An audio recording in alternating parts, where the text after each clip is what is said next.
This is our Samsung washing machine Eco Bubble digital inverter. Ayan guys, 13 kg. Soft closing lid. Tingnan natin. Ayan, may konting kabigatan pero yung impact sa washing machine, ayan, hindi pa rin ganun kalala. Yung control panel malinis. Right side lang yung occupied ng mga pindutan. Yung left side, ayan, yung left side malinis lang.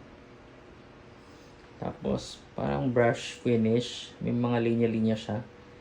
Para pag nagkaroon ng scratch, magbe-blend lang. Sana low maintenance yan. Kakabili lang yan 2 weeks ago. Hindi rin siya maingay sa gabi.